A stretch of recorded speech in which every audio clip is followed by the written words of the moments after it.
Hi everyone, in today's lesson from Unit 5, we will be discussing notes number 3, which begins our study of trigonometry. Today's focus will be on learning the relationship between the sides and the angles of a right triangle through our three trig ratios, our three basic trig ratios called the sine, cosine, and tangent. So I think at this point everybody is able to identify the hypotenuse of a right triangle. It's the longest side in a right triangle, and it's always across from the 90-degree angle. The other two sides in our triangle are going to be referred to as the opposite side and the adjacent side. Now, the names opposite and adjacent are relative to which angle you're referring to in the triangle. Opposite is the side across from the given angle, while adjacent is the side next to the given angle. It's one of the sides that helps to make your angle. Okay, so again, there's a little note there that says the opposite and adjacent sides switch if you change the angle that you're looking at. So our first trig ratio is called the sine ratio, S-I-N-E. And it's always equal to opposite over adjacent. By the way, we often abbreviate sine to just S-I-N. But when we use it, don't pronounce that as sin, okay? It's the sine ratio. Cosine is the ratio of the adjacent side to the hypotenuse. It's abbreviated to COS, just the first three letters. Cosine. Tangent is our third trig ratio, and it's equal to the ratio of the opposite side to the adjacent side. And we also can abbreviate tangent, and it just becomes TAN, or tan. What you see in the next line is a quick way to help you remember your three trig functions. So, ka, toa. Sine is opposite over hypotenuse. O for opposite, H for hypotenuse. Cosine is adjacent over hypotenuse. A for adjacent, H for hypotenuse. And tangent is opposite over adjacent. O for opposite, A for adjacent. All right, next, let's take a look at our first triangle together. It says in our steps, identify the angle that you're given. So in the left-hand column, we're looking for the sine of angle A. So I'm just going to put a mark here at angle A. Well, in this triangle, 13 is the hypotenuse, because it's across from the right angle. 12 is the side opposite angle A, so I'm going to label 12 as opposite. And that leaves 5 as the adjacent side. Notice that this side that's marked with a 5 is one of the sides that helps to form the angle. So that's another reason why we can call it adjacent. Okay, so if we're asked to find the sine of angle A, remember we want to do opposite over hypotenuse. So I'm going to abbreviate OPP for opposite, HYP for hypotenuse. So the sine of angle A will be written as 12 for the opposite side over 13 for the hypotenuse. And we're just going to leave it as 12 over 13. Cosine is equivalent to the adjacent side, or ADJ for adjacent, over hypotenuse. So our adjacent side is 5. Our hypotenuse is still 13, so we're going to leave it as 5 over 13. And finally, tangent. Tangent is equal to the ratio of the opposite side over the adjacent side. Tangent is the only trig function that we are going to study that doesn't include the hypotenuse. It doesn't use the hypotenuse. So the opposite side is 12, adjacent side is 5.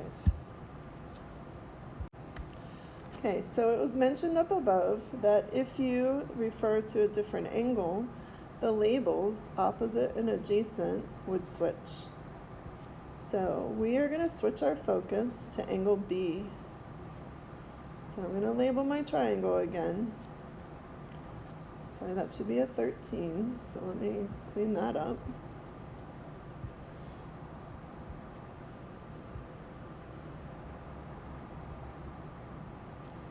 And this is 12 right here. Okay, for angle B, if we travel across the triangle, 5 is now the opposite side. And 12 is now the adjacent side.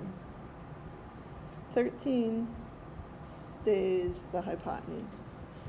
Okay, so for angle B, if we go to find the sine, we do still want to do opposite over hypotenuse. So the 13 will still be in the denominator. But for angle B, remember that the opposite side is 5. So it's 5 over 13. All right, switching gears to cosine. Cosine is equal to the ratio of the adjacent over hypotenuse. So it's going to be 12, the adjacent side, over 13, that hypotenuse. And finally, tangent is equal to the ratio of the opposite side over the adjacent side. So opposite side is 5, adjacent side is 12. And I want you to notice that that fraction is the reciprocal of the tangent for the other angle in the triangle. And also notice that the sine of angle A is equal to the cosine of angle B, and the sine of angle B is equal to the cosine of angle A. We'll talk more about that in a little bit. Okay, take a minute and try the second question on your own. See if you can find the sine, cosine, and tangent for angle X, and then come back and do it for angle Y. If it helps you, draw a second triangle so that you can write the labels in there for angle Y. So pause the video, give those two columns a try, and then come back to check your work. All right, let's see how you did. So first, I'm just going to put a note in here that sine is opposite over hypotenuse. For both of them, sine is always opposite over hypotenuse.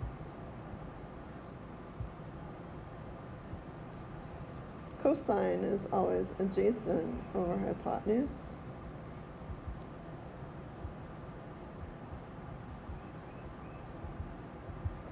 And tangent is always opposite over adjacent.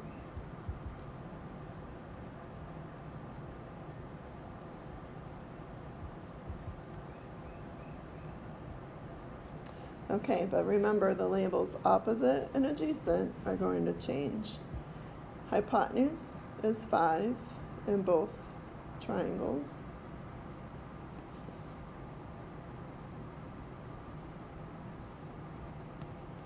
Okay, in our first triangle, I am going to start with angle X right here. For angle X, the side marked with the 4 is the opposite side, and the side marked with 3 is the adjacent side. Okay, so filling in my trig ratios for angle X, sine being opposite over hypotenuse, we're going to put 4 over 5. Okay, I'm going to come down here to cosine. Cosine is adjacent over hypotenuse, so it will be 3 over 5. And tangent is equal to the opposite side over the adjacent side. It'll be 4 over 3. Okay, I'm going to use my second triangle. I redrew it, so now we're focused on the angle Y. So for Y, 3 is the opposite side, because I have to go across the triangle to touch that side. And 4 is the adjacent side. All right, filling in my trig functions for angle Y. First one, sine, being opposite over hypotenuse, is 3 over 5. Cosine is adjacent over hypotenuse, 4 over 5. And tangent is opposite over adjacent. So it will be 3 over 4. Okay, so when we filled in the first trig table, I pointed out some patterns in there about our different angle measures and their corresponding sine, cosine, and tangent. Right. In this particular picture, it says a cofunction is the function of the complement of an angle. So just to remind you that complementary angles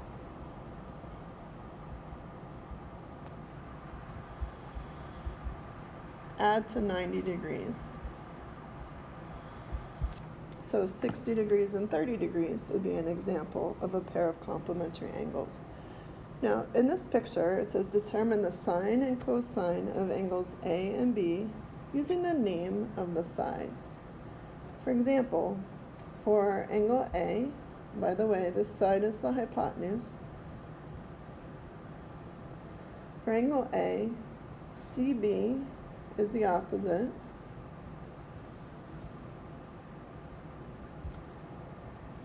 And the hypotenuse was AB.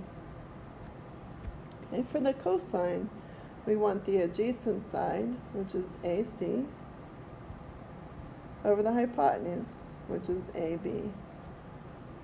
Okay, I'm not going to draw a second triangle, but what I am going to do for angle B is put two arcs there, and now cross off adjacent and opposite and replace those two with their new names according to their relationship with angle B.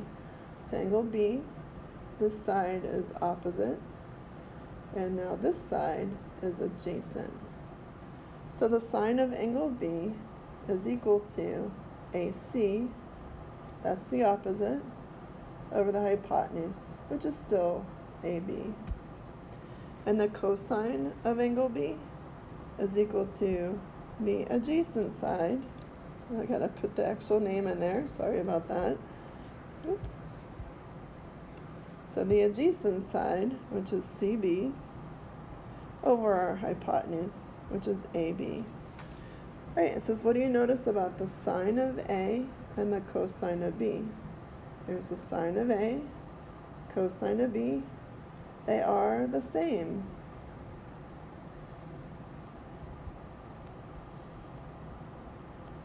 What do you notice about the cosine of A and the sine of B? Cosine of A and the sine of B, they are the same. And what's the sum of the measure of angle A and the measure of angle B? 90 degrees. Now, we can figure that out without knowing what their actual measures are, because we do know that the angles in a triangle add up to 180. All right, and so we already have angle A plus angle B plus 90 equals 180. So when I subtract 90 from both sides, I get 90 equals angle A plus angle B. All right, and this group of problems, it says find values for theta. So this right here is a symbol. I kind of draw it differently. For the Greek letter theta. Okay, so Theta. We use theta to represent angles in math. Okay, so it says find the values for theta that make each statement true. Okay, so the sine of theta equals the cosine of 35 degrees. So the sine of one angle equals the cosine of another angle when the two angles add up to 90.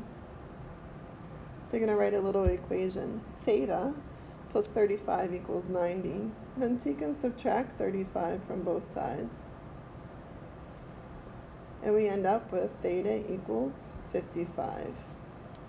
You can put a degree symbol on there, but you don't really have to for me, all right, if you don't make it look like a zero in there. Okay, so we have the sine of 64 equals the cosine of theta.